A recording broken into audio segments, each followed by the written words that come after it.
we were very right on about the Dern and Jonan fight. You were, for sure. It just, but well, the thing that made me laugh was I was just like, I say this all the time, but I was like fucking like blown watching that fight, and I was like, geez, dude, the Scooby-Doo villains fighting under the sheet as like her takedown, like fucking as like, I go, that's hilarious, dude, where it's like Scooby and Shaggy are on top of each other and they're like, what the fuck, where'd the villain go, and like the sheet's like running away. It's like, dude, that's exactly what it looked. It's so bad. That looked so bad, dude. Mackenzie Dern brought the butt scoot back in a very significant That way was gross, in 2022. Well, before we start really shitting on Mackenzie Dern for the lack of wrestling, I want to ask you if either of the Mackenzie Dern fight rounds 2 and 5, where she was especially dominant, were either of those 10-8 rounds in your book? No, because I think there was only one in one of those rounds where she was the one that like really took. It was like a legit takedown. Mm-hmm. And then we've mentioned this before. I think we mentioned it, and I don't know if it was Glover and God damn it. It's really gonna make we forget his name, and we really shouldn't. He's like Yuri Prohashka. Yeah, and Yuri, where it's like, well, okay, so they're a great world-class jiu-jitsu practitioner. Mackenzie Dern is in the world, and we'll just give her recognition as one of the best female Brazilian jiu-jitsu practitioners, especially in the UFC. But so, okay, but Yan Jonan doesn't turn into a doll or just a pad, a jiu-jitsu, like a dummy. Mm-hmm. She's a person on the other end getting out of so you don't get points for getting out of a world-class jiu-jitsu practitioner's submission. Like, isn't that wouldn't it be the same if, say, like you're fighting against Peter Yan and he's body kicking you or he's leg kicking you and you're checking him? I mean, yeah. Whoa, Peter Yan was kicking his leg. He just kept kicking his leg. Well, or they were getting checked though. Yeah. So that counts? Like, what are we talking about? And I guess it is because Yan Xiaonan just can't get up out of it, but she did. So I don't know. I know one of those rounds definitely was. There definitely was when there was an arm bar. She had her arm pinned behind. It could have definitely been a 10-8, but I don't think both of them. There's no way. Yeah, I agree on both of them not being a 10-8. I think that the leg kicks, like the leg kick versus leg kicks being checked example is a good one by you, because those are both things where if you're not paying close enough attention, or you don't really know what you're looking at, like the optics of it could like mean or tell you that someone is being more dominant than they actually are. Because if you see somebody being controlled on the ground but they're defending well, and it really is just a positional game at that point, then I think that is something akin to, like, because it is hard to look at that and feel like, oh, Yan Jianan's just in trouble this whole time. But there was maybe 2 locked in submissions at one point during the fight. One of them was at the very end of a round, where I think it was the end of round 3 or 4, where Dern had manages to, and it feels stupid saying get the takedown, because she didn't get any takedowns. It was all just kind of like sloppy scrambles that led to Yan Xiaonan being off balance. And I mean, credit to Dern, she got the fight where she wanted it to eventually. But I think she had an arm bar like locked in, and Yan was saved by the bell, like at the very end. So I will give credit for a locked in, an actual locked in submission attempt. At least marginally more credit than the escape. But in rounds that are purely decided on damage first before anything else, I didn't really see either case of Mackenzie Dern controlling the position for a long time and also inflicting prolonged damage. Exactly, and I think that's where the point lies. It's like Well, she got up out of that, went and sat down, came out, and then started wailing on her fucking face. Yeah. Whereas if it would have been a striking thing where Dern is just going after her body, ripping to the legs, and Jianan can barely walk out of the corner after to go for the next round, that's inflicting damage and that's changing the fight significantly. Yeah. Whereas getting out of an armbar didn't change any way how Jianan was going to fight the rest of the way out. So. Oh, go ahead, man. Sorry. No, I was just going to say, though, I think if either round I was going to make an argument for it being a potentially 10-8, I'm with you on the second round, I believe. That's the one where Dern was doing more damage, like in her attempts to get more advantageous position instead of just kind of like sinking or getting her hooks in and like controlling on the back and just looking for a rear naked choke that would never come. But go on. No, it's just no. You made the point for me, but also it just seemed like it really just seemed like they were just trying to excuse the fact that that was their main event. Like, it was a lot closer than it was, guys. You know, I know it just looked like a girl getting an armbar, but you don't know how close Yan Xiaonan was to losing that fight. And I was like, no, we do. She is as close as she Tisha actually Torres. won it. Yeah. Because we saw a similar fight happen with Tisha Torres. Granted, that was a 3-round affair, Right. and I mean, they felt like Mackenzie Dern took that fight. This is the third fight in a row where Mackenzie has taken a girl or got a girl to the ground who everybody was, or you know, the consensus of the MMA viewing audience was saying that, okay, if this fight goes to the ground, it's over. This is the third time that's happened with between Marina Rodriguez, Tisha Torres, and now Yan Xiaonan, where the fight's gone to the ground, where it's supposed to be like an automatic win for Mackenzie Dern, and she hasn't pulled it off. So what does that say? It says it's very hard to be a Mackenzie Dern fan right now. Yeah, well, it's not so much that it's that you as much it's just they create these narratives and then want them to play out so bad that they will say like, well, she almost got her.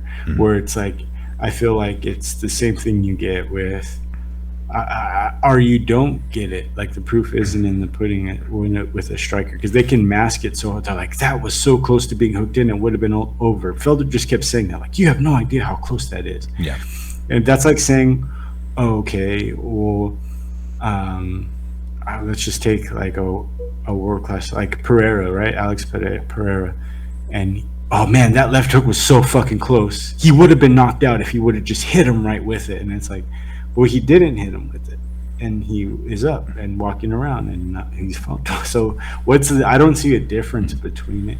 And maybe I'm just so casual that I can't, but I don't want to like galaxy brain, like what, to use a term that you used yesterday, like galaxy brain myself into thinking, well, like a close armbar is just as good as like someone getting the shit kicked out of them. And then I would much rather walk out of a really close and locked in armbar than have a guy like, I don't know, Israel Adesanya on top of me, ground and pounding me, and then the bell rings, and then have to get up out of it. If I had to choose how to go to the next round and figure myself out, I would rather get out of the armbar. Absolutely survive the submission. I don't want to be Chris Weidman on the bottom under Luke Rockhold, defending his title, like that kind of a situation, to where it's like, dude, just keep taking these shots. And like you said, in striking, whether it be ground and pound or in the stand-up, it's there's less gray area. It's easier to quantify. Like if that shot either did or did not rock you, that shot either knocked you out or not. And this many shots landed versus this many shots that didn't land.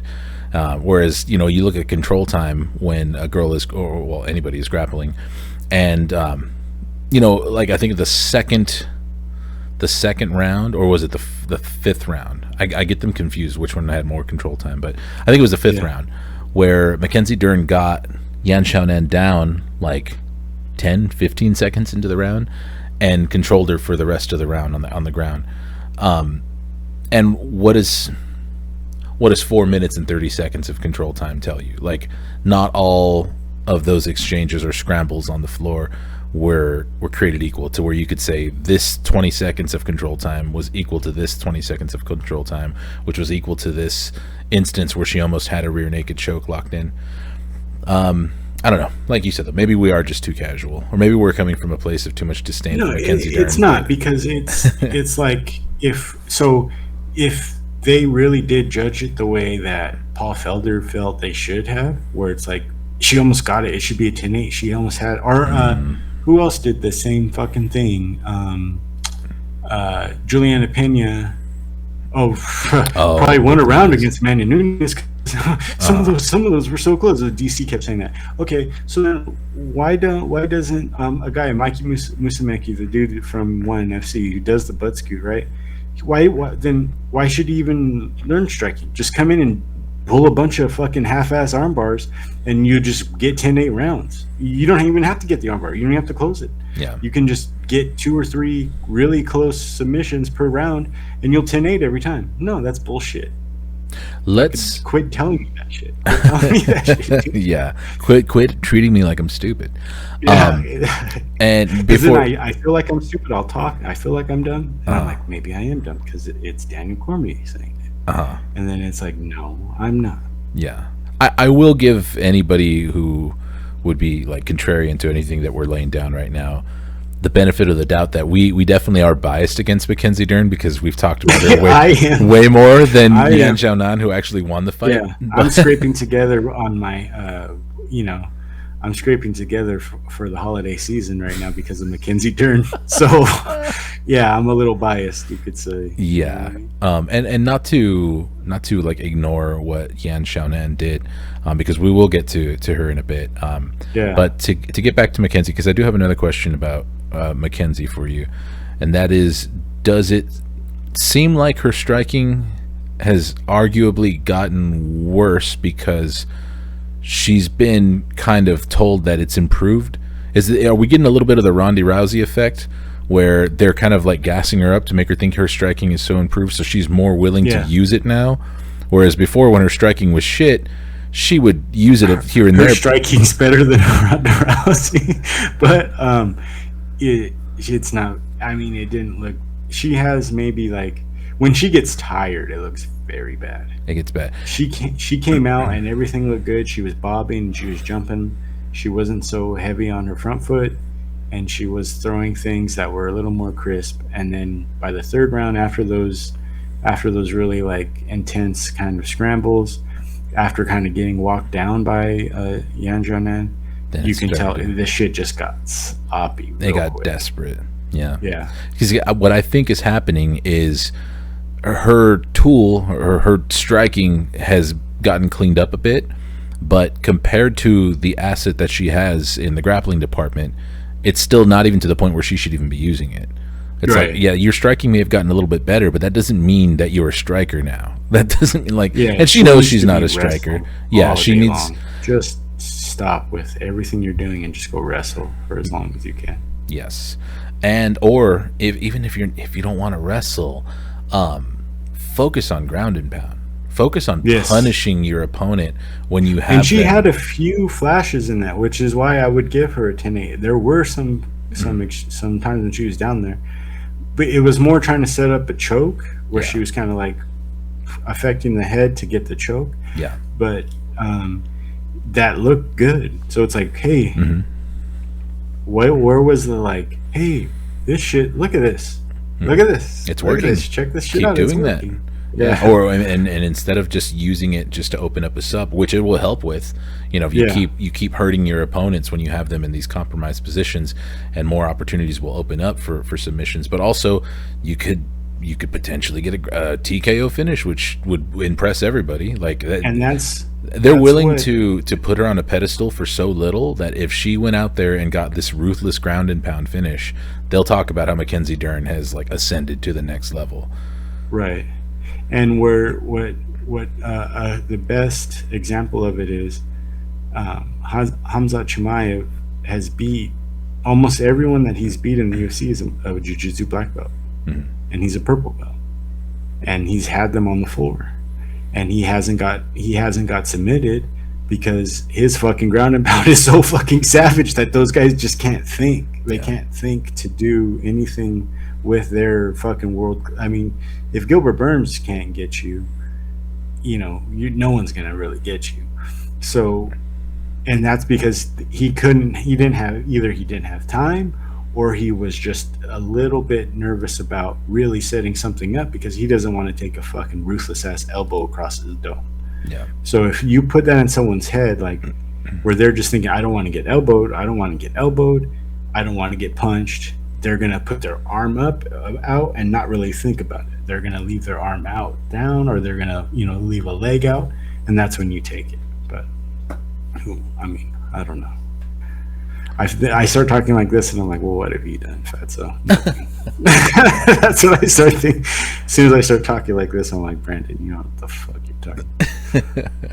Well, let's shift our focus over to the actual winner of the fight. Yan Xiaonan. She gets she breaks her two fight losing streak, and she gets back in the win column with this win over Mackenzie Dern. In my opinion, she should be on a 2-fight winning streak. Like I said, I thought she won that fight over Marina. This is very much the same Yan Xiaonan that I saw in that Marina Rodriguez fight. The improved footwork, the lateral movement, the improved boxing. Super refreshing to see what Uriah Faber is doing with this girl. I think that she's in an interesting position right now where she said she's open. Well, both girls actually said they're open to fight anybody in the division now.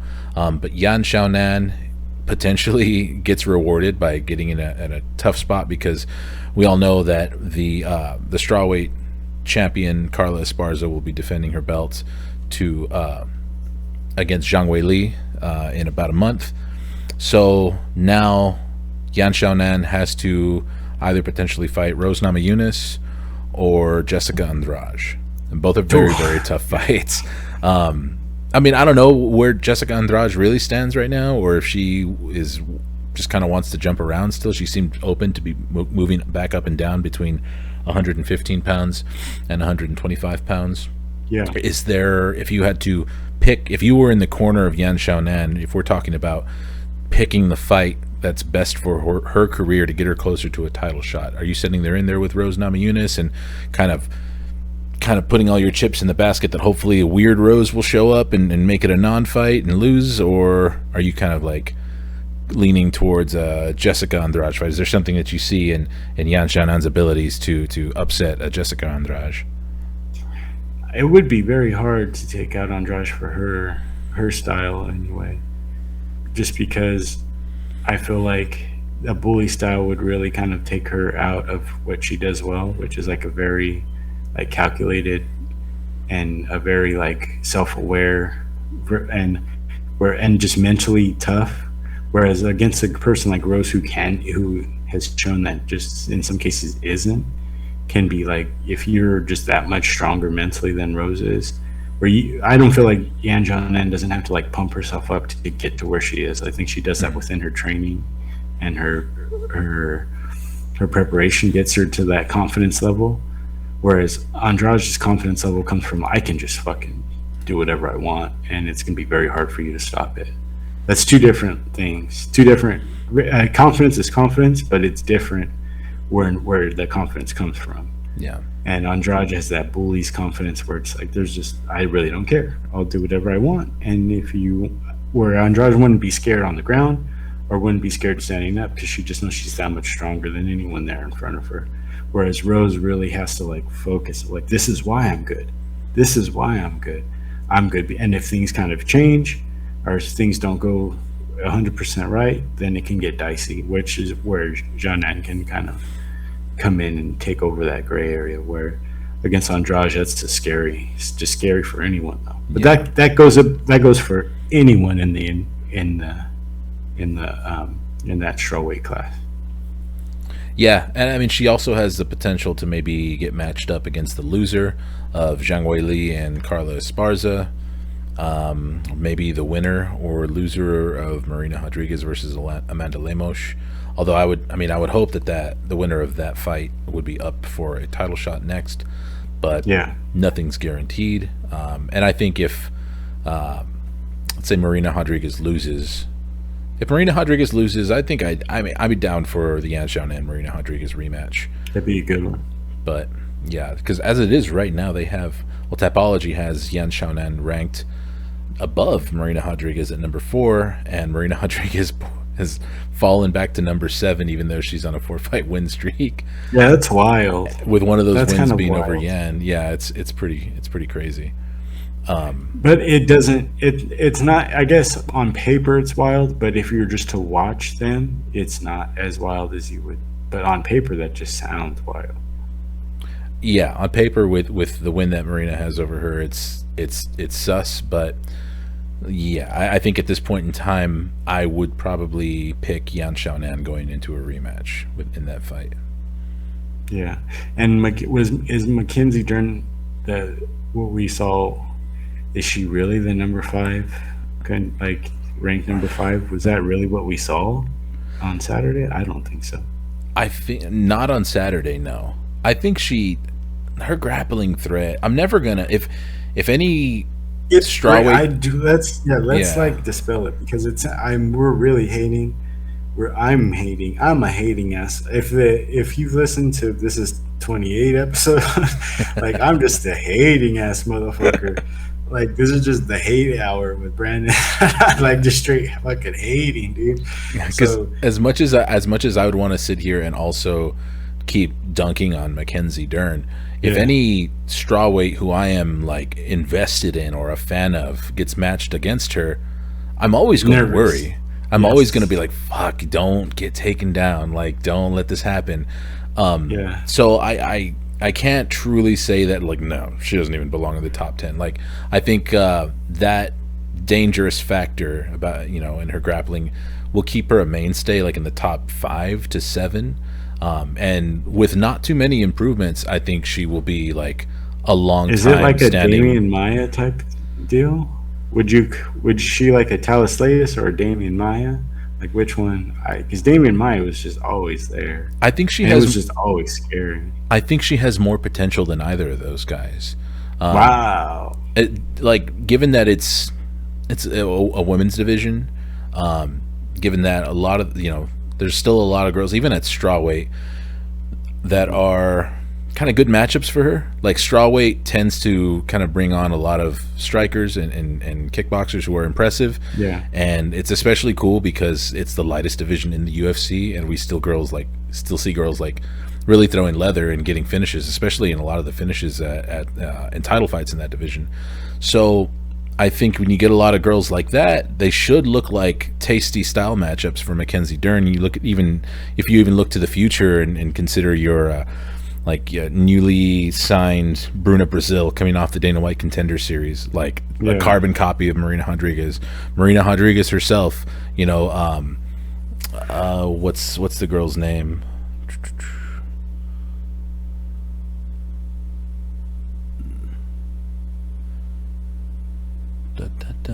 Oh, damn, she's way down there. Is that I see somebody like Wei Li Zhang just fucking murdering, just wrecking Mackenzie Dern on fucking television.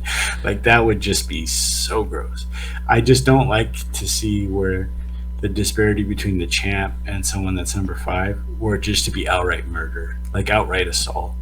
And I think Rose would kick the ever-living shit out of Mackenzie Dern. That would be very, very bad for Mackenzie Dern. And then Andrade, that would be a murder. There shouldn't be that many people in the division you're in that can just fucking murder you. I guess, you made the point of it is a women's division, which, okay, it is what that is, kind of what it is, kind of have to tiptoe around certain things you want to say or don't want to say in that case. But I just don't see I don't know. I mean, when you look at like Usman in that division, he basically fucking murders all those guys on camera anyway. So it's like, I'm talking myself out. For me, I would say going back to the comparison, the Demian Maia comparison, I think Mackenzie Dern has more potential than Demian Maia did, because Demian Maia was always dangerous enough and good enough at grappling to always kind of be around in a division, but I've never had any faith in him in any of his title fights. Where he kind of got there when he was like Woodley. I was like, dude, what is he supposed to do with this guy? Like, That was, yeah, good point, dude. Very it's good point. and it was really for the same problem that Mackenzie Dern had, which is that Demian Maia just didn't really have much of a wrestling game. He had I think he had craftier like trips and takedowns and stuff. He would get it to the ground in his own way, but just the kind of brick shit houses that he had to face, Anderson Silva in those title fights, he was just never going to get over that hump. And I think for the level of competition that Mackenzie Dern is facing, I don't think she needs to make that many big adjustments in order to kind of get to that next level. Like, she just actually go away for a year and seriously work on her wrestling, and I don't see any reason why she shouldn't eventually become a champion in her division. I'm not saying she's going to be a long-reigning champion, but I think she could make it happen more than Demian Maia did. Also, there was the age factor. Demian Maia was already kind of ancient when he got that welterweight title fight. Mackenzie Dern, in comparison, let me see, how old is she? Would the Perillo AKA connection work? Because they've had those guys, right? The AKA guys go to Perillo. Yeah, Rockhold jumps back and forth. Yeah. Yeah, dude, send her to AKA or send her to American Top Team. And just to let her get just fucking run through a room full of Dagestanis for a couple of weeks. Just like enjoy that. Yeah. About the matchups with Rose now, and then wrestle too. And wrestle.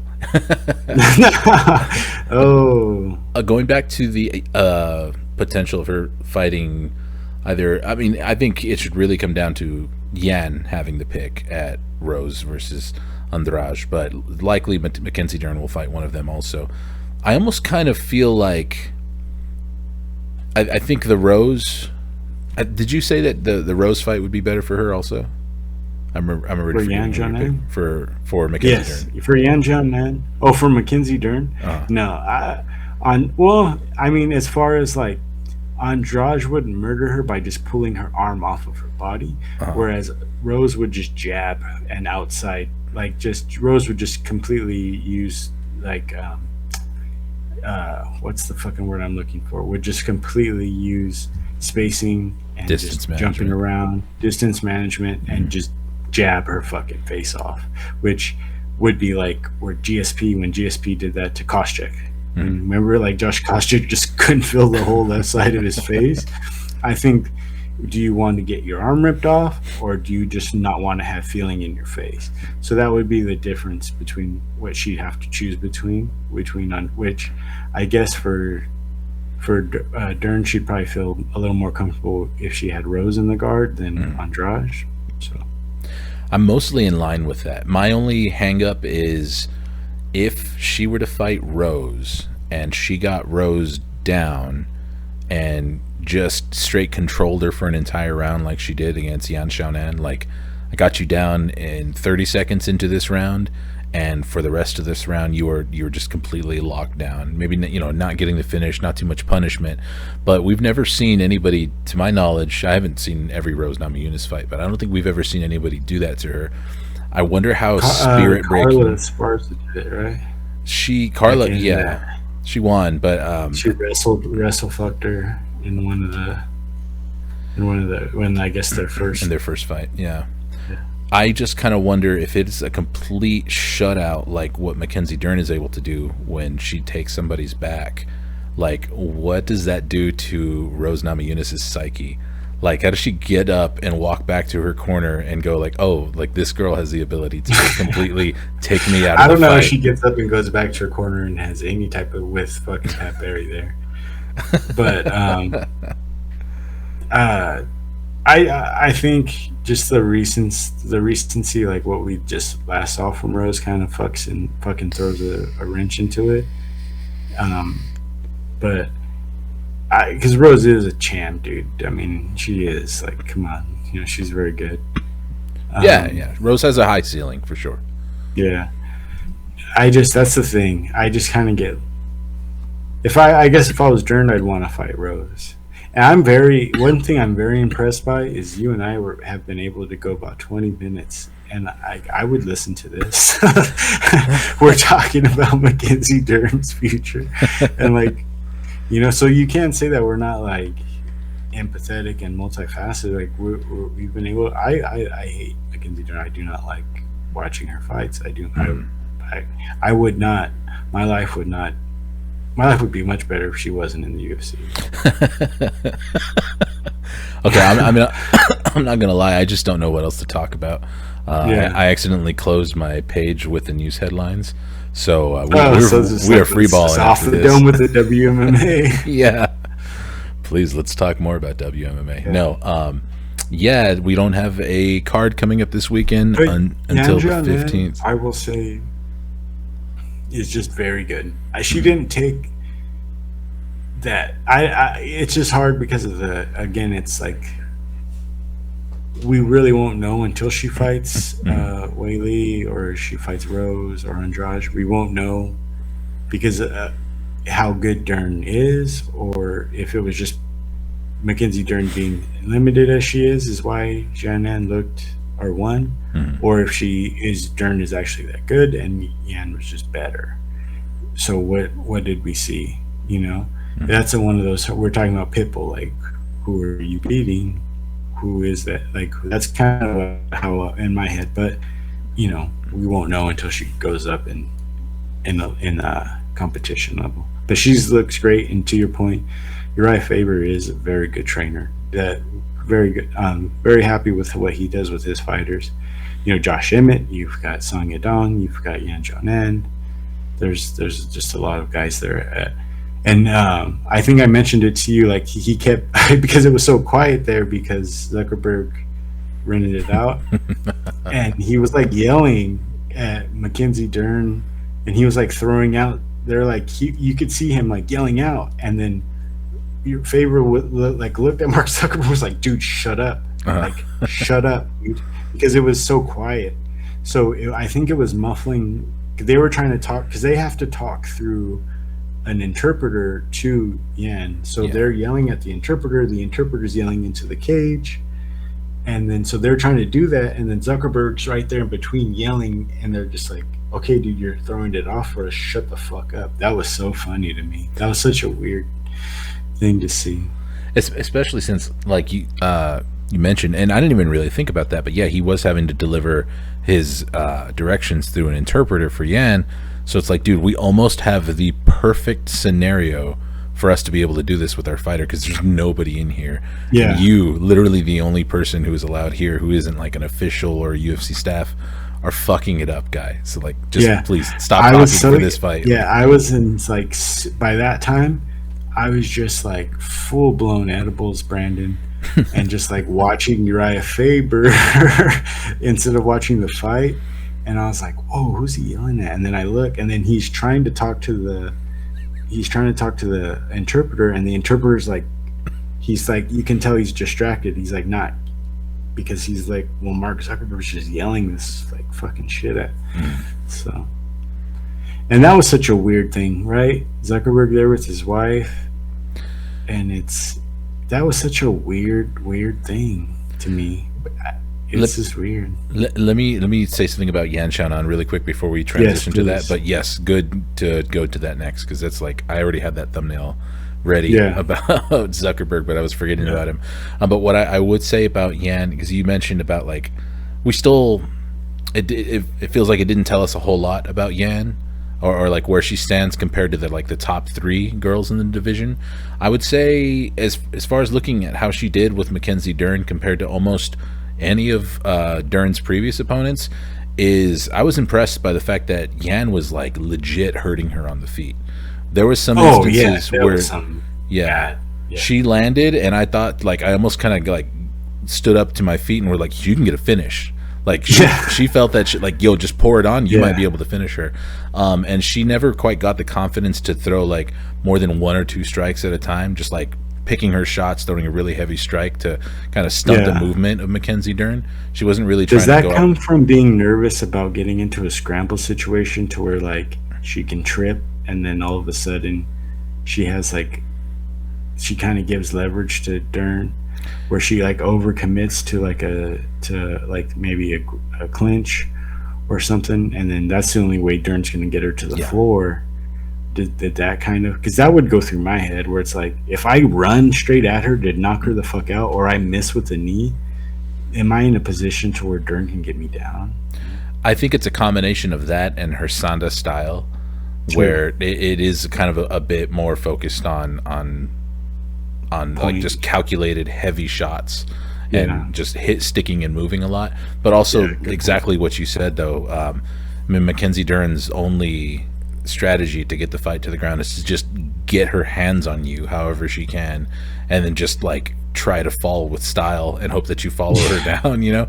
So I think there's definitely that, because if you just kind of like go at her with too much aggression, I mean, she doesn't have the skill, like the wrestling skills, to do a proper single or double leg, but you're giving her the opportunity to get you down with better timing if you are over aggressive. Where, you know, I mean, she just needs to duck under and catch you moving forward and offer the opposing pressure and get you off your balance. And yeah, it's just too easy to just fall over when you're swinging wild. Yeah. But anyways, that's what I wanted to say about Jan, because of the girls that Dern has fought, like I would have thought Marina Rodriguez would have given her more problems on the feet, and Marina did well, but I don't recall too many instances where it's like, oh shit, she could put Mackenzie away. But there was none of that. It was more just like keeping Mackenzie off of her.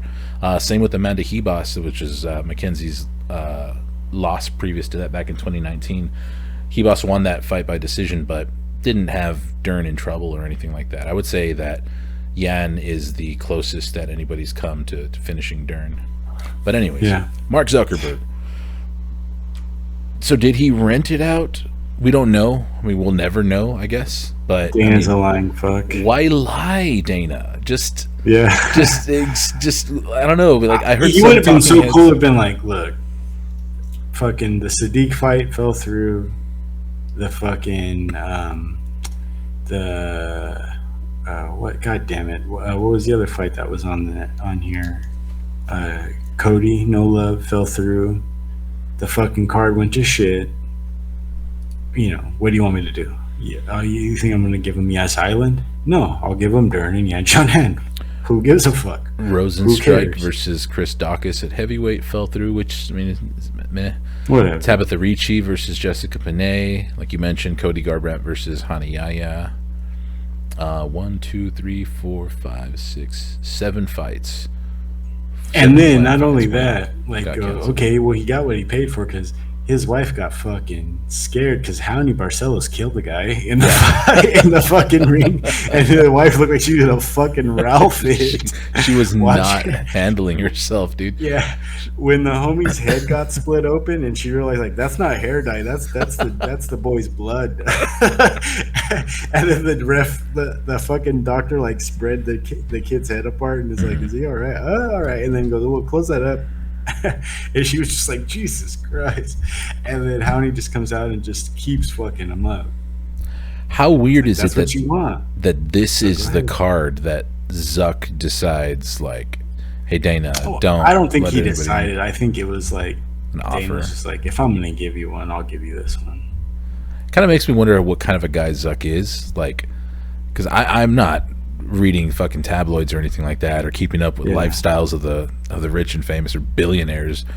I don't know if he is like, if he doesn't go out, he's kind of like around what public. He's trying to do is like, because I know he got into like smoking meat for like a long time. That was a meme where he was like all into like barbecue and like doing briskets and shit. Yeah, he's in a full-on midlife crisis right now. All into the UFC, and then also swaying election results. Also, like he just whatever. You know what I mean? He's doing out with which it was the style at the time.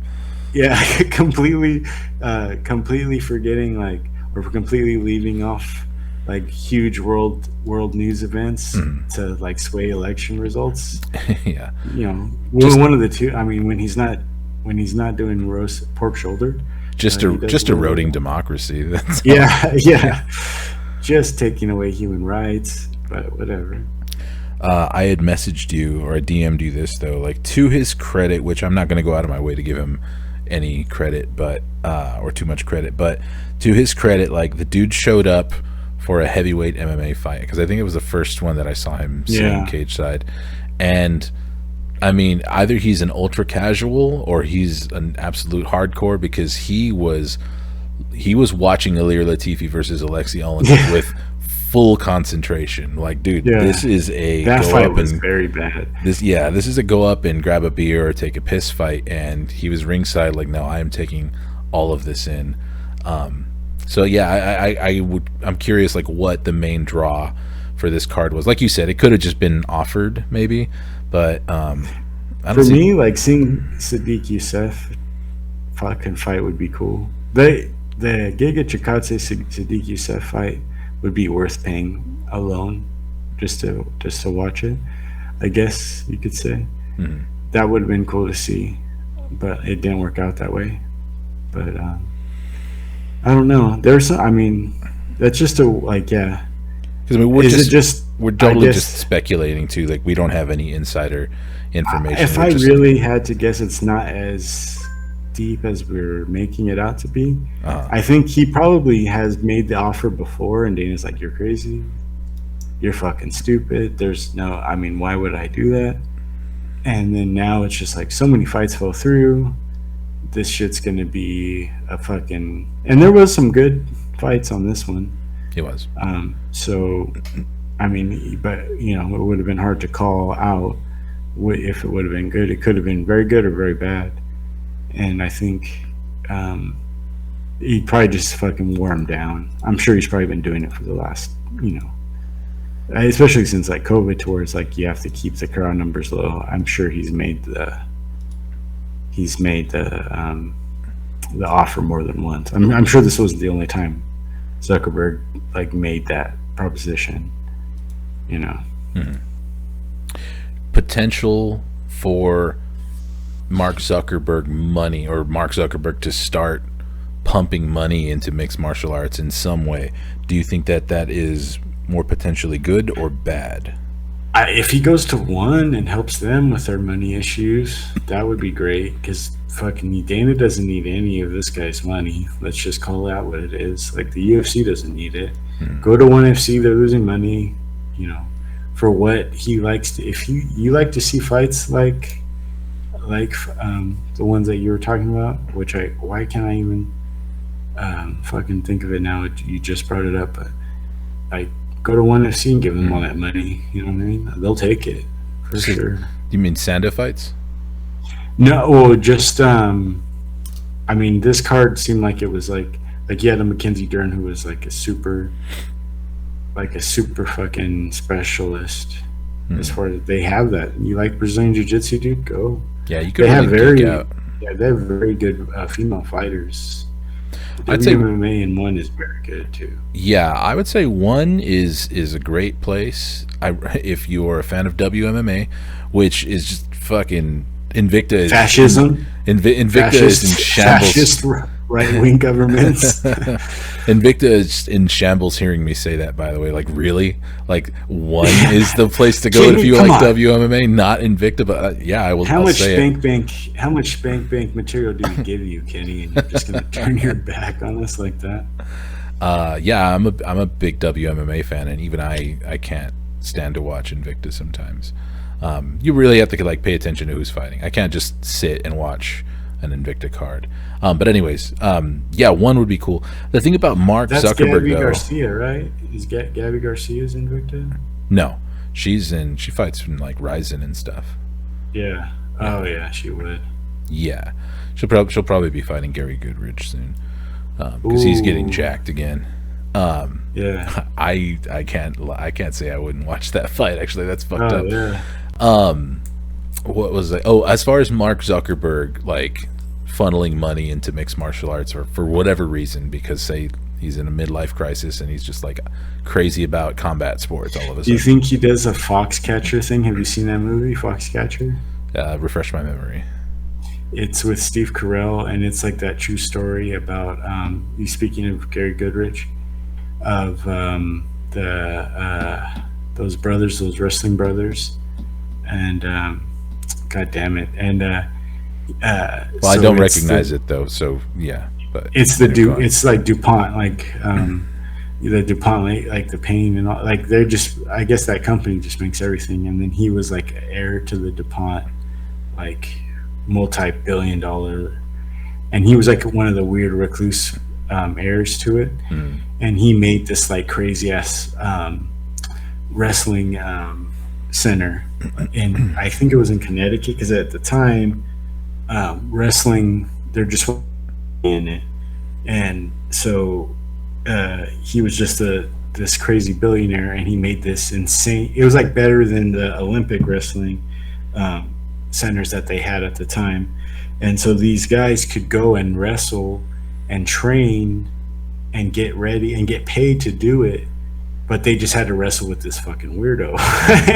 And so it's like, it was basically like, for you, like you're like, oh, I'm gonna open a WMMA center. Oh, it's be like, you know what I'm saying? Yeah, exploitive about it. Thursdays are no gi, ladies. You know what that means. Yeah, I offer my managing services also. Yeah, yeah. What do your expenses look like? Let me put you into a single family apartment. Yeah, no, it was this, and it was the Schultz brothers wrestlers, and it was the guy who plays the Hulk, and Ruffalo, and the dude from Magic Mike. God damn it! And they were the Schultz brothers wrestling, and then the DuPont guy just got real weird, and I guess it was kind of like in the books, and then the real renditions of it. It's a good movie, dude. I would fucking 100%, because they were like amazing American wrestlers, but they couldn't even fucking pay for their rent. They were getting kicked. They couldn't pay for their kids. But they were like some of the best wrestlers on the planet. They were beating they're beating Russians, or they're super close to beating the Russians, and they just couldn't do it. And so one of the guys from the DuPont family created this huge center, paid a bunch of money, got all these wrestlers in there, and then killed one of the Schultz brothers, like fucking in this weird, like homoerotic way. Oh god! So it was like, oh shit, and I'm not. It's not spoiler alert because it's like out there. It's a fucking great movie, dude. Steve Carell's wild in that movie.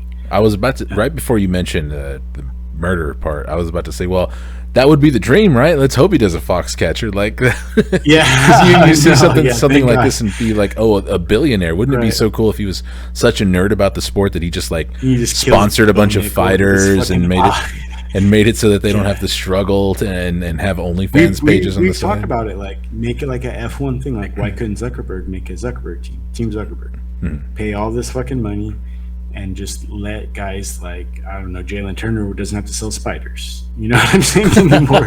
Like he would. That would be fucking sick, dude. Like Jalen Turner's literally like on Instagram holding like spiders in his arms, like, dude, just buy the big one, please. I fucking need to eat. Like, so Sarah McMahon doesn't have to be on Cameo all wood and like, hey, happy birthday. yeah. So that would be really cool. Just like skip the end of Foxcatcher.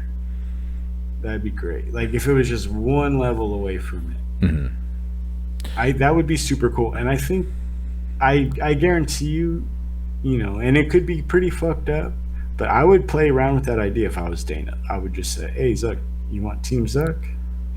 Where they're wearing Instagram clothes or whatever. It's sponsored by, they're at the Instagram Center, and all your fighters get to fight like a home field advantage where they fight in like an Apex style center. You want to come fight Team Zuck, you got to fight there, and he's going to be there watching because he's the leader and he's the, that would be pretty cool. But though I think doing it more like on a Dana White Contender Series style level where it's not really affecting belts and careers, where it's like a AAA version of it, like right underneath it, to where you get like the Bo Nichols, you get the Sugar Sean O'Malley's, guys like on that level, and then let them then jump them in. And that's the level of fighter who you would want to assist financially anyways too, like the ones who are exactly up and vying for the belt or already holding the belt. Like those guys should ideally be they should be making more money than they are now, but as things are, that's where you're going to get paid the most.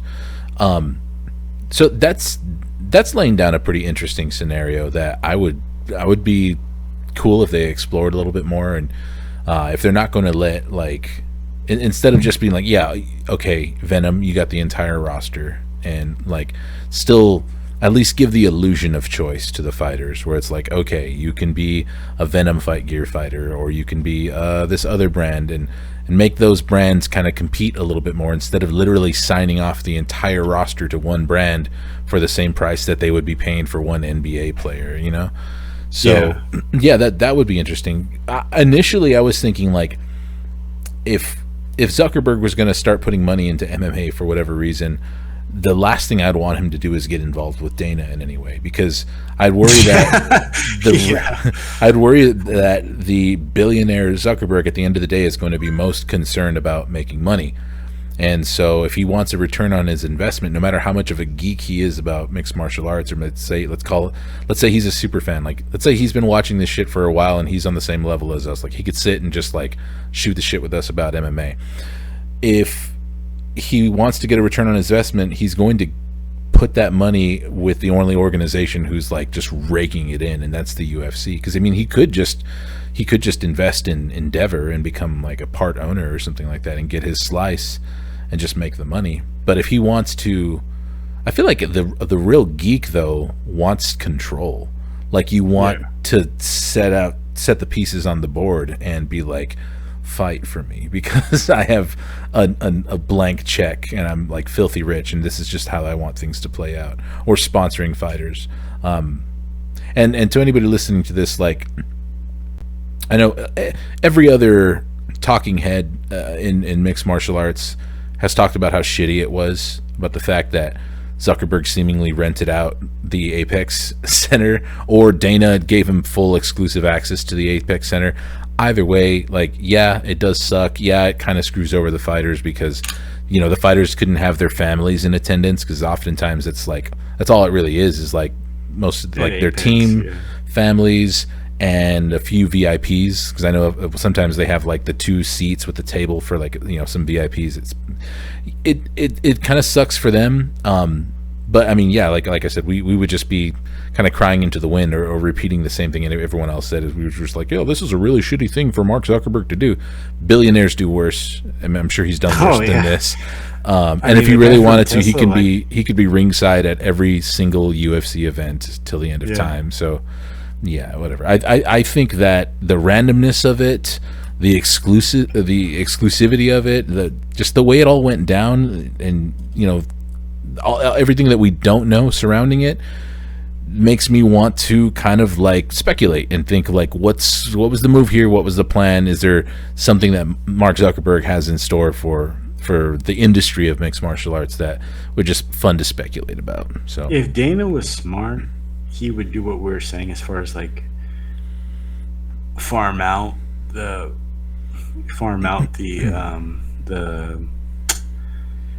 what's the word I'm looking for, like the growth portion of guys, like where that he can kind of let a guy like Zuckerberg create a little team and train them where it's not on Dana's dime, you know, and you know that they're getting top-notch training, or they're getting at least money thrown at them to keep them around, and then Dana can just cherry pick off what Zuckerberg, if you know, if something does come, if fruit does grow, then Dana can just go and take what he wants from it. But give Zuckerberg that level of control of like, well, you're kind of running the you know, you're Mark Zuckerberg, you know, you make a lot of money doing whatever it is you fucking do, dude, but you're not gonna be able to just tell me how to run fucking the best, one of the fastest growing sports on the planet. You're not gonna tell me how to do that. Mm-hmm. You know, just like Dana's not going to go and say like, hey, I think you could change something up with Messenger. I don't think Zuckerberg would listen to what he would like fucking, you know, maybe give Dana a UFC version of Messenger where you can talk about fighting, but he's not going to let him do everything on Facebook Marketplace, you know? Yeah, don't tell me how to run a social network and I won't tell you how to, yeah. So, but they can kind of give each other little offshoots. Mm-hmm. To where like, oh, well, you have Facebook/UFC where it's all you can just do what you want with it. We'll give you our infrastructure and you can do what you want. Where Danny can say, hey, dude, here's some fighters. We want them to grow. We want them to, you want to take them on as Team Zuck, and, you know, we'll farm out. You can, you know, raise these prospects and throw some money at them, keep them interested, and give them the health care and shit that they deserve. And then when they're ready to get mistreated, then I'll pull them up. Or give them a little bit more of a bottom line. And I'll get to why Dana probably doesn't even want them to have that.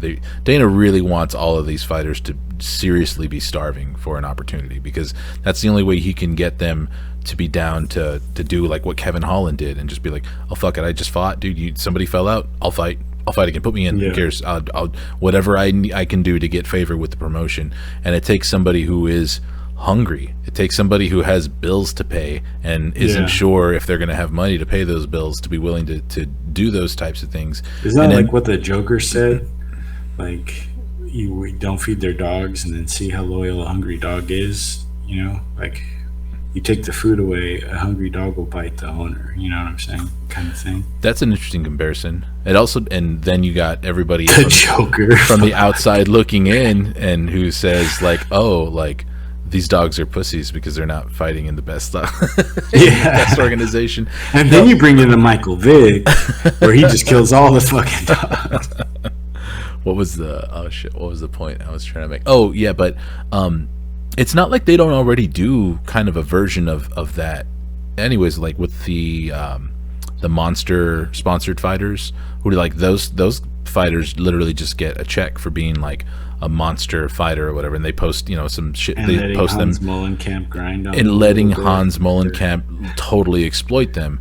Whereas if you didn't just have Hans Molenkamp being one of the only like auxiliary like kind of sponsors of the UFC, even though it was we have The Rock, right?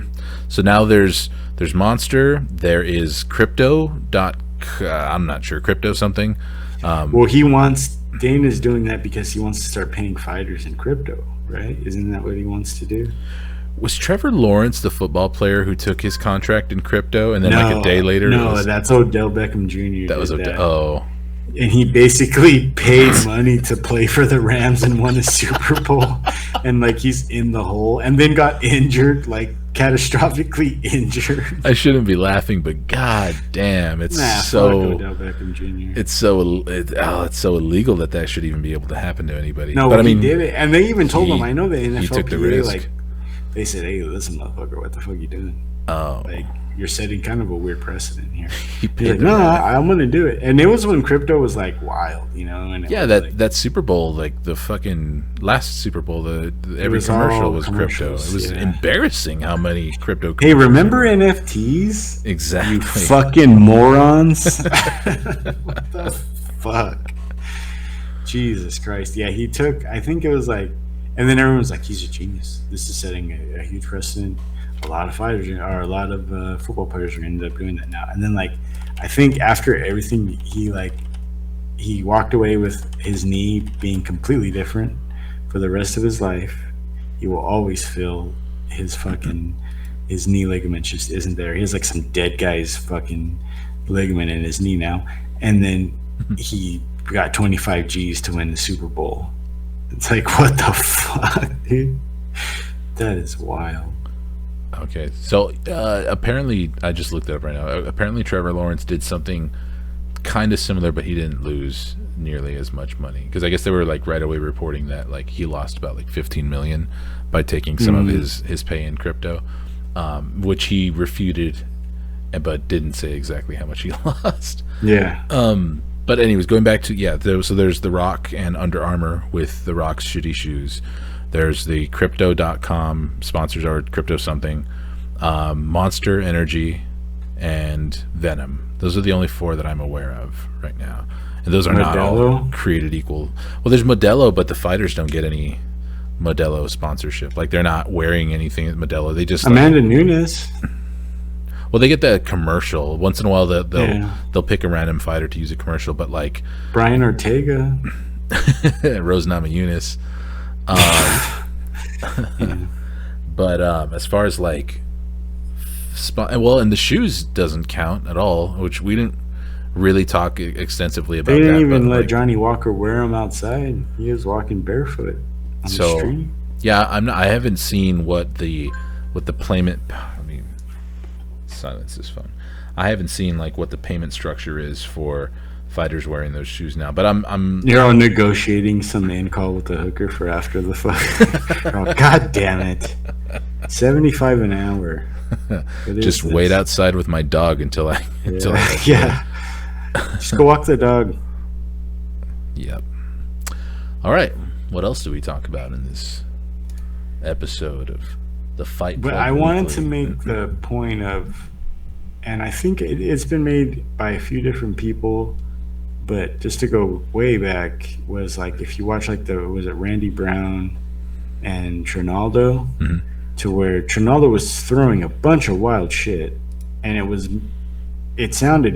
looked very violent, and it made a lot of thudding noises, but it was hitting forearm, it was hitting elbow, he was kicking knee, he was kicking shin, and it looked like he was active as fuck, but he really wasn't, and he really wasn't inflicting damage, to where like same thing with Mackenzie Dern throwing a million little jab or hammer fist trying to get the neck exposed. Is the same type of deal.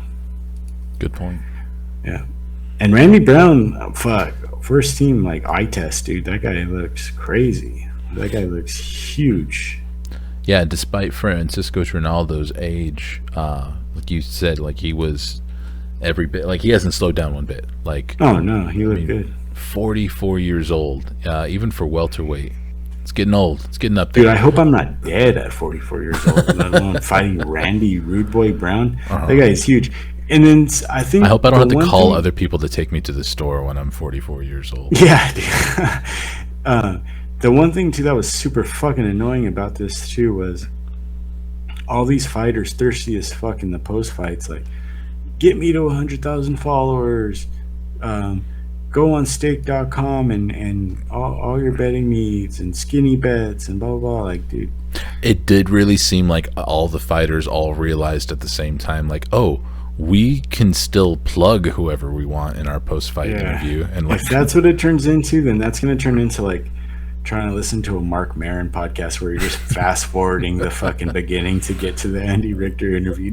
Like, you don't want to fucking hear about him fucking going to Petco to buy his cat food. You don't want to hear that. Which is really sad, because like that is like one of the few times when the fighter should just be all about themselves and calling their next shot. Right. And then even with the plugging, there's a Conor McGregor, or there's, who's in, like, there's a lot of those stupid, like, you got Tito Ortiz or you got Conor McGregor. I feel like there's never an in-between with MMA. Like, one guy is either dynamic as fuck on the mic, or one guy just does not make any fucking sense. So, like, the only way to make sure that none of that happens Jeff is Munson, the Snowman. You like seeing guys get fucked for free? Yeah. So, and it's going to be interesting to see how Dana counters that. That's going to be interesting, because Dana does not play that shit. And he's like, fuck, I'm giving these guys.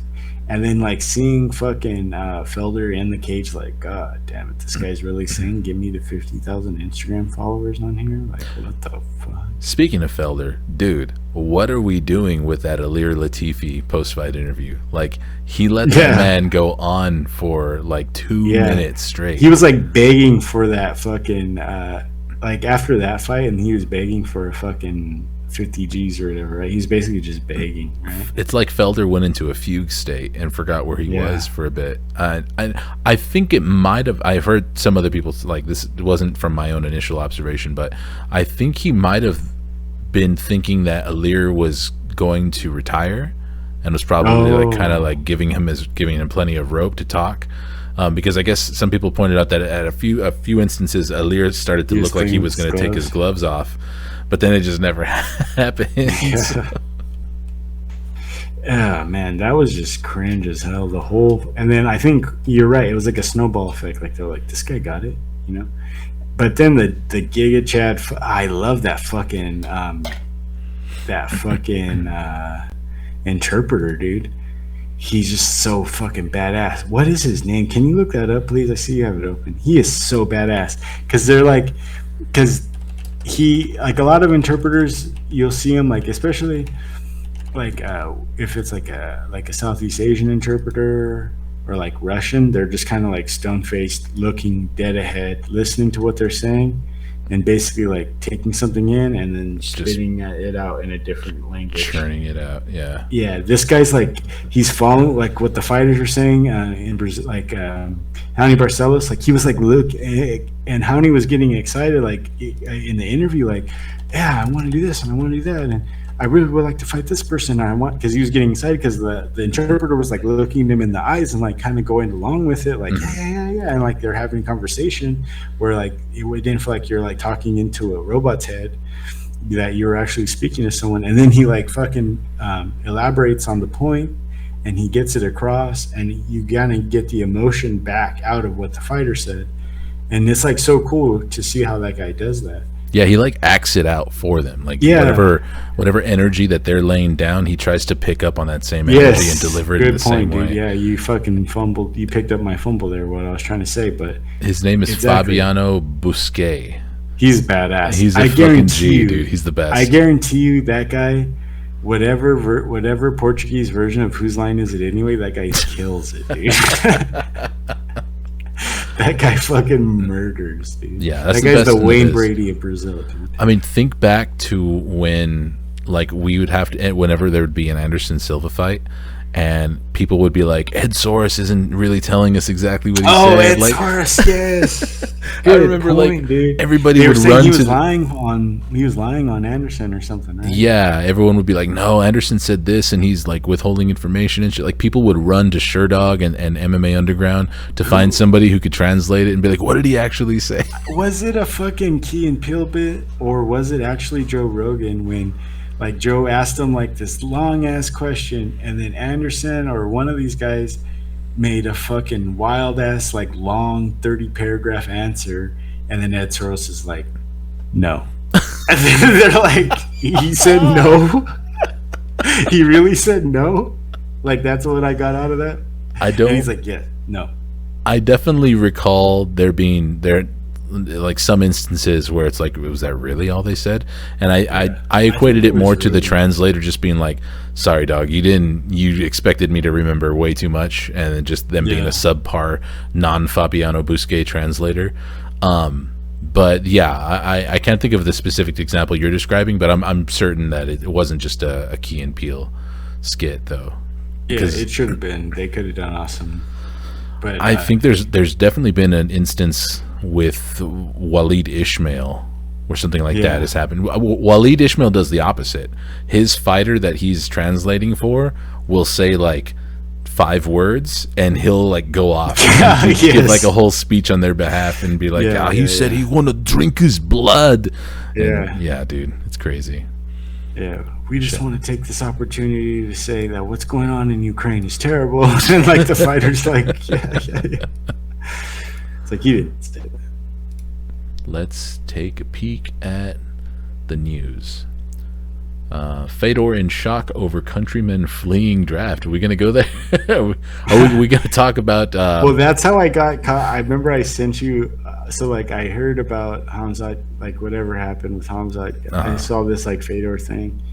And then I just quickly went into Russian mafia tattoos. And I was like, these are fucking badass.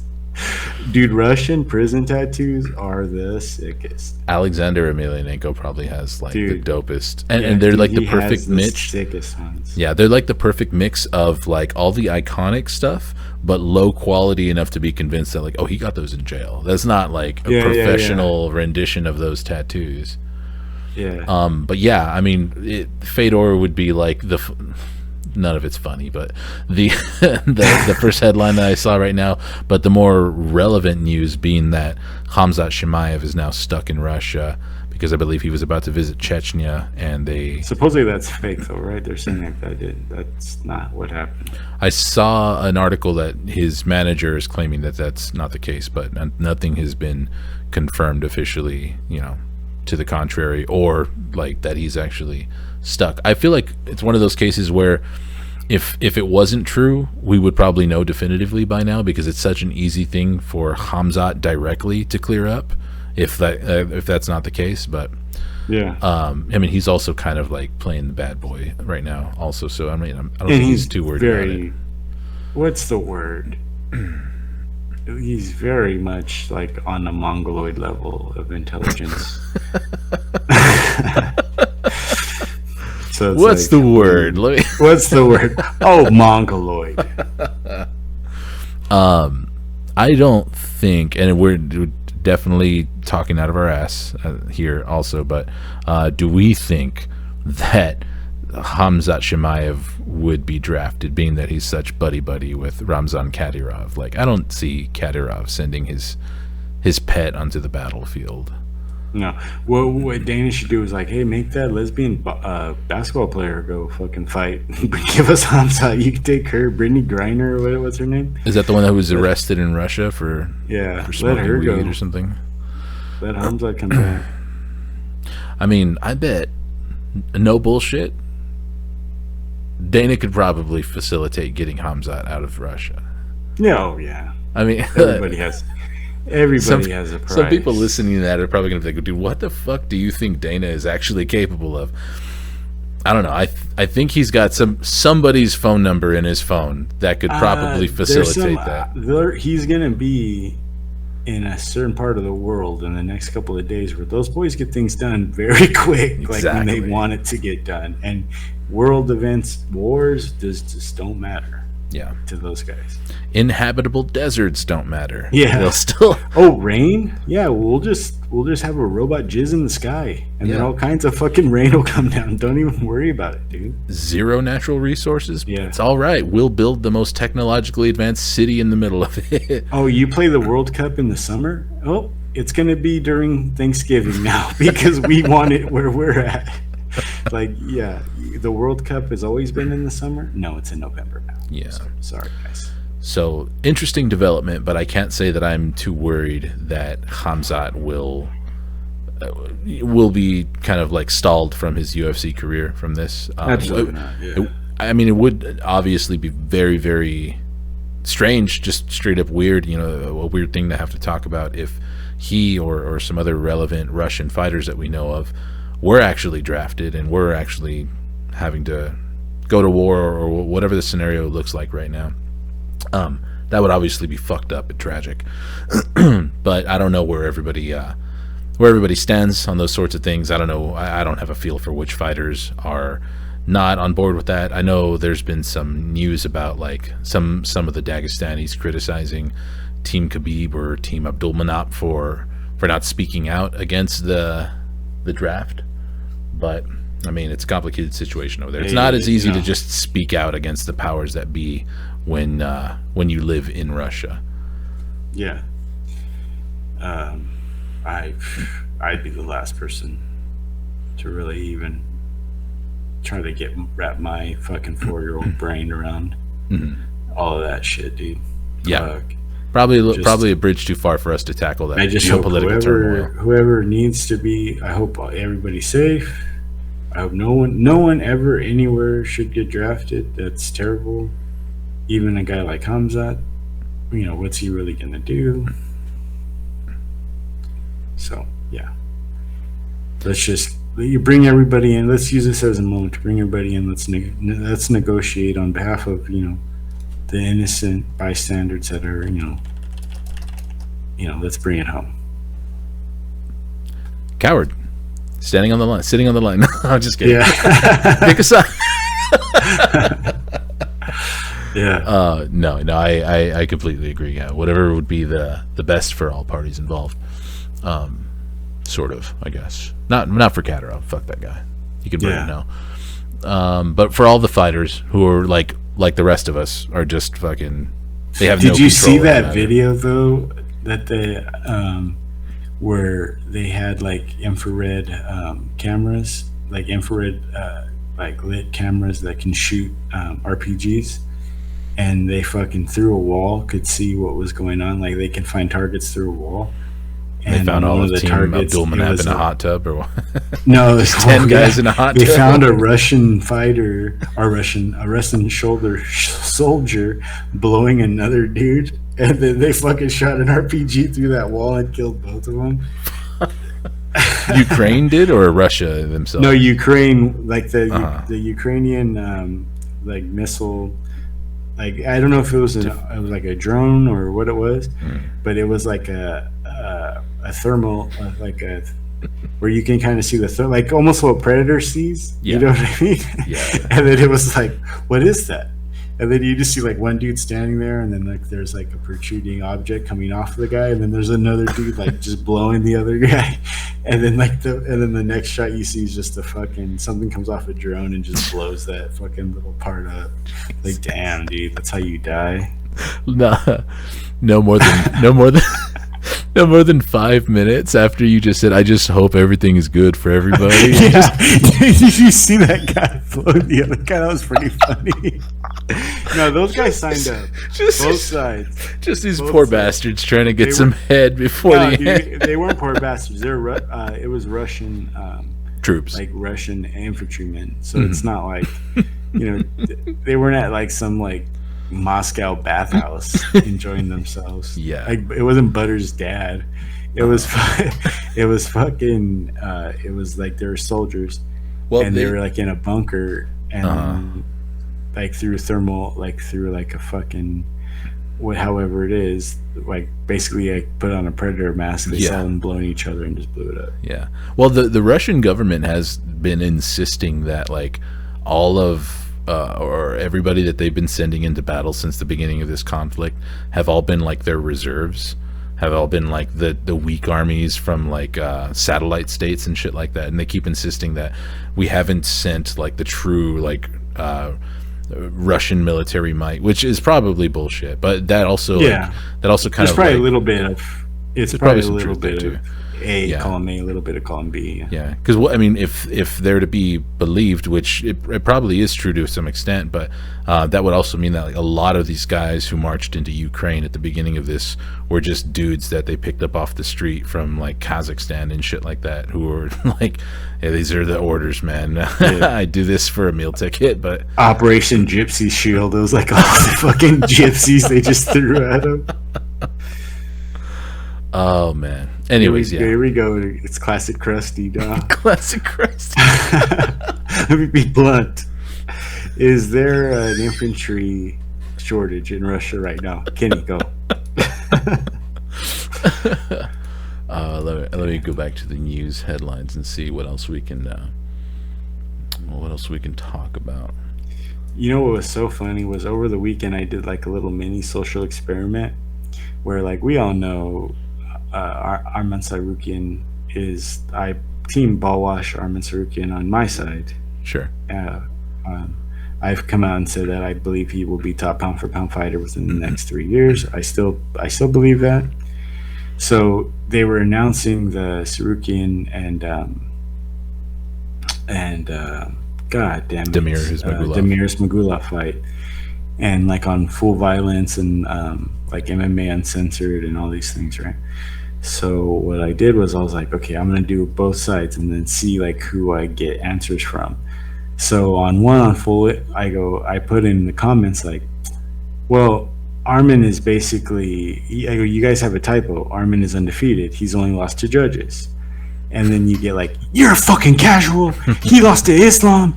Islam, it was 27-30 Islam. 27-30 Islam. And I'm like, okay, I got at least 17 or 18 responses from saying that, right? Then I click on the profile, and then it's fucking, what's like the first picture? It's like a bunch of fucking Habib quotes.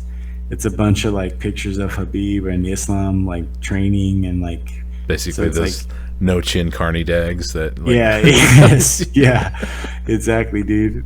And they're just like, they just get so like insane. And then on the other side of it, I was like, oh yeah, Armin's going down. Armin, like I wanted to see like what you get, and then you get like, oh yeah, brother, he's going down, brother. Like, oh, like it's just so fucking, it's so weird. Like the weirdos that are, and it's like, but then you get into that like Russian bot farm. Like, are these guys even real? Am I fighting with like a fucking Obama level phone in some fucking, some one room apartment in fucking Storyaskow? Like, it's being run by one guy? Because it's like, it was literally like all pictures of Habib and Islam all the way down, and there was like at least 12 different profiles just the same exact way.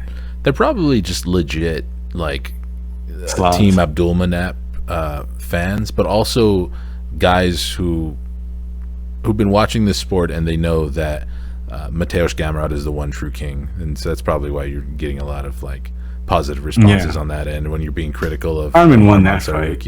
Oh no, he objectively lost to Islam. It was short notice. Like, okay, that's fine. He beat Mateusz Gamrot. That's not, I mean, I could pull it up on Tapology. We could look at the result. Well, the Weasels, according to the Weasel, I'll pull up the Weasel right now.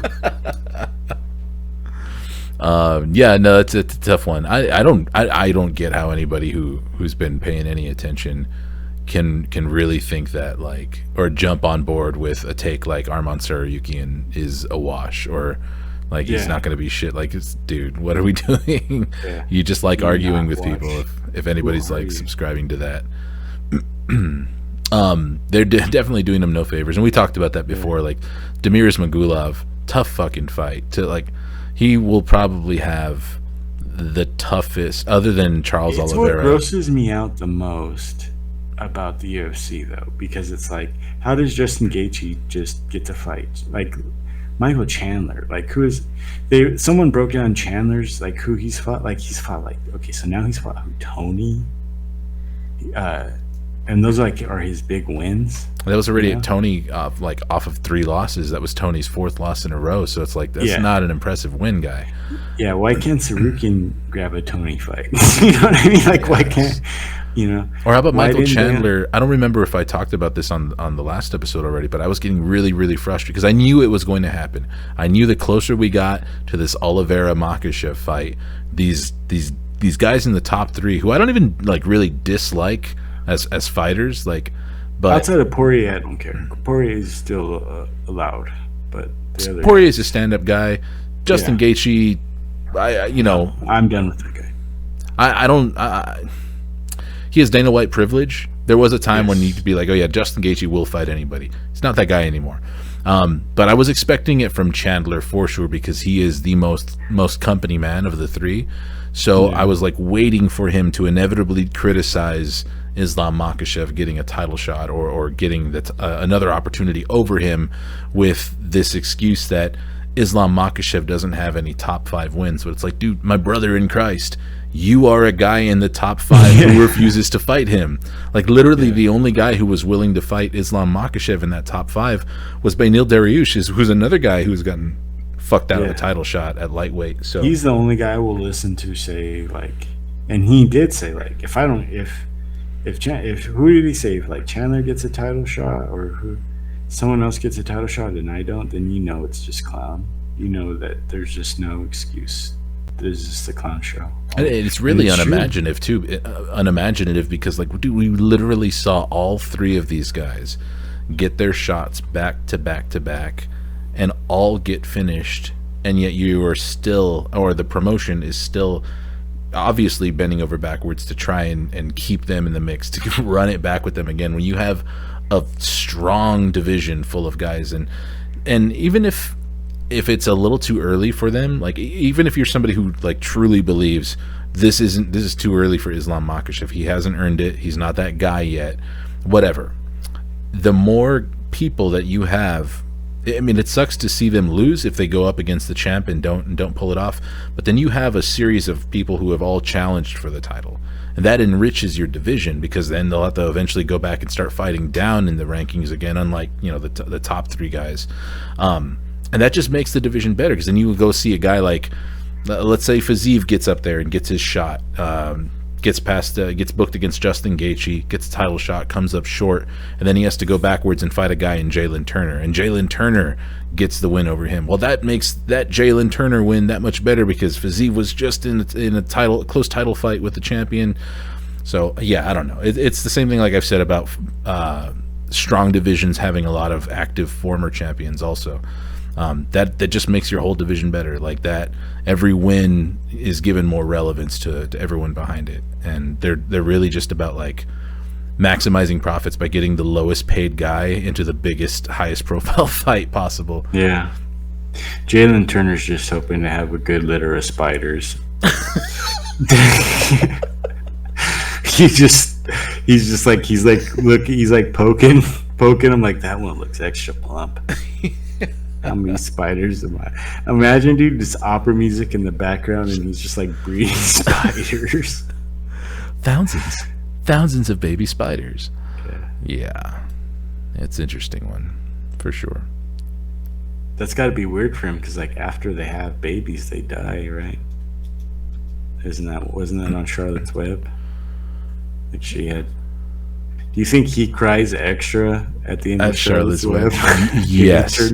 I don't know if that fact about spiders is true from Charlotte's Web, but he definitely cries at the end of that movie. Charlotte's Web is like his Texas Chainsaw Massacre. Like he just can't. He turns it on every Halloween. He's just like, fuck, she dies.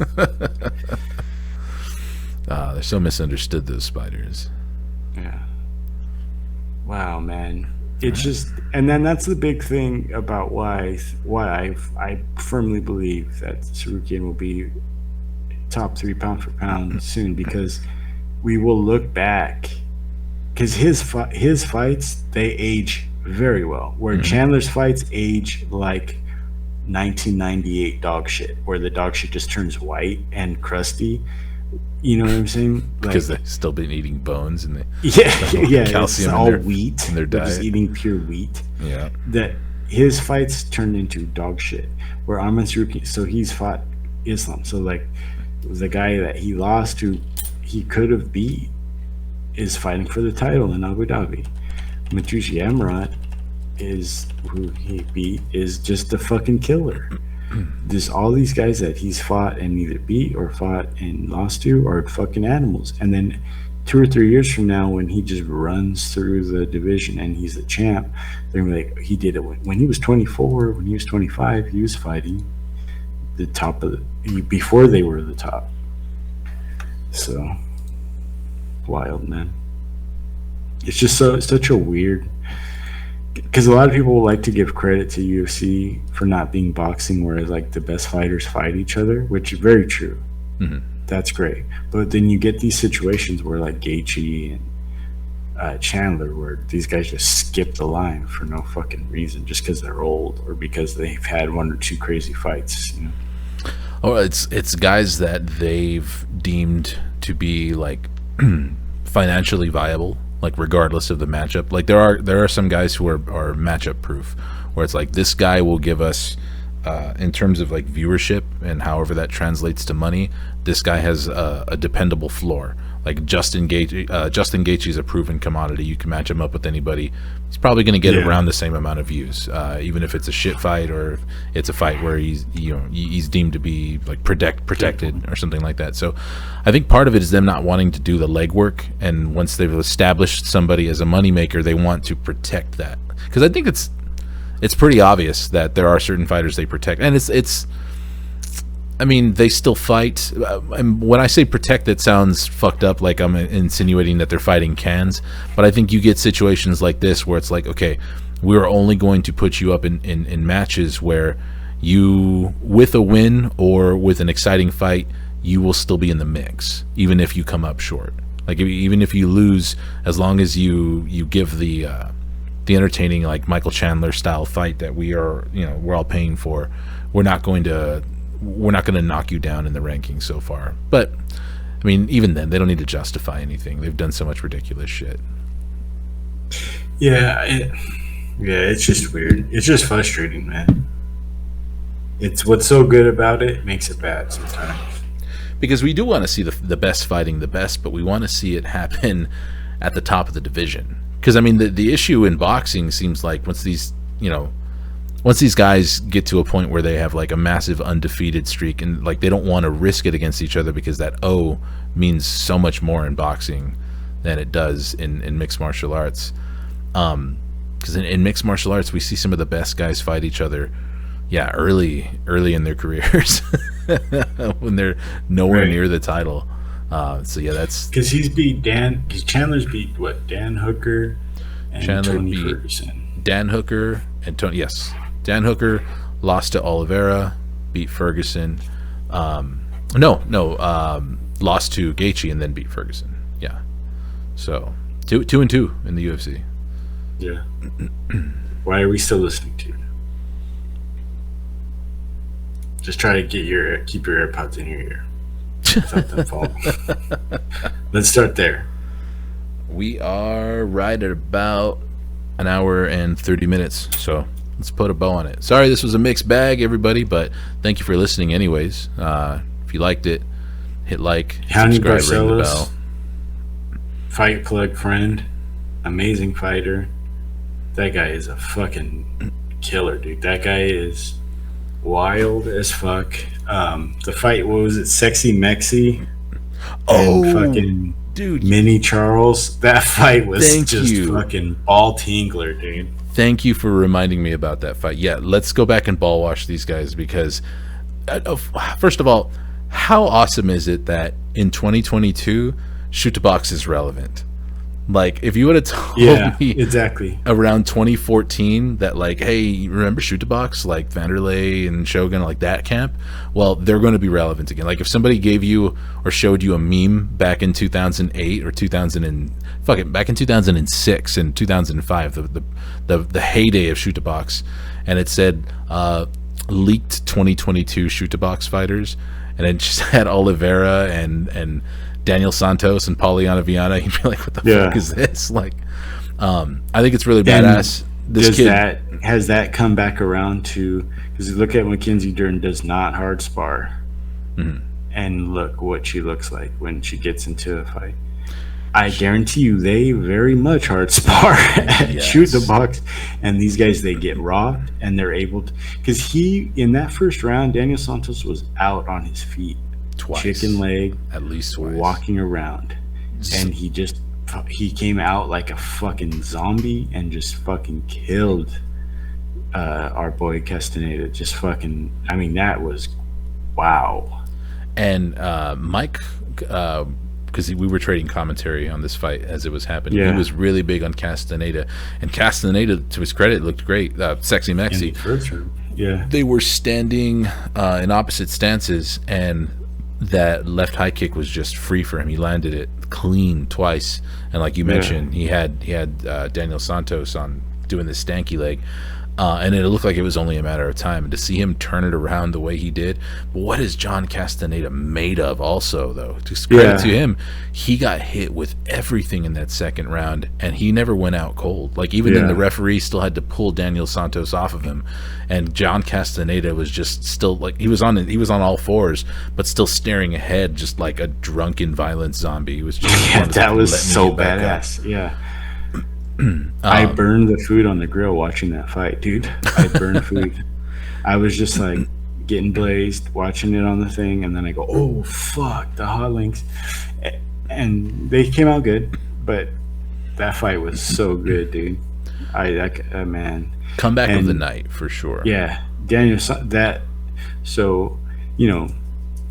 does that work? Like, does that, because they go hard that's like a joke. Like, I think some of the first like memes and bullshit things we've exchanged talking about MMA was like me and you making jokes about how Shoot Box wars. Like, my joke was like how Shogun is the top pound for pound fighter of all time based off of his training sessions, not just his fucking what he did in the cage or in Pride. Like, fucking look at the guys he fought in fucking just in training. Yeah. There's probably a lot those more. Fights were fucking wild if they taped them. Yeah, there's probably been legendary knockdown, drag out brawls that we are not even aware of that happened behind closed doors in Shoot to Box.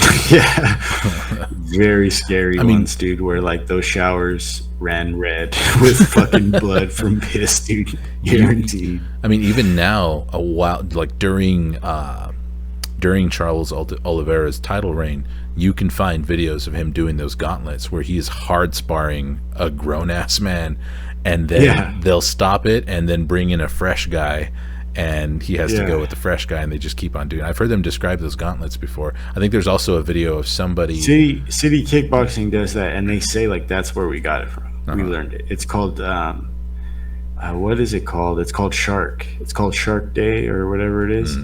Where you fight 10 rounds and you get a fresh fighter. So like Fucking Volk goes against Hooker. He goes against like Blood Diamond. He goes against fucking Stylebender. He goes against fucking everybody from that camp, just back to back to back to back, and you can't lose a round. And or you, I mean, if you do, you just keep going and keep going. Yeah. So, and that's where and then I think Eugene said like, no, that's the shoot the box way to do it. That's how we kind of learned that from Black House, shoot a box. Like that's how they do that shit. And the way I see it, as long as you have training partners who you can trust and who like could know, like, okay, I already have the benefit of being like the fourth fresh guy in a row that this guy's had to fight. So as long as they know, okay, I'm not obviously not going to go 100% to the head. Well, they're smart. Yeah. But then in that case, I don't see how it can really be that bad, unless you're doing that too many times a week. You know, it probably definitely only has to be a 1 day a week thing.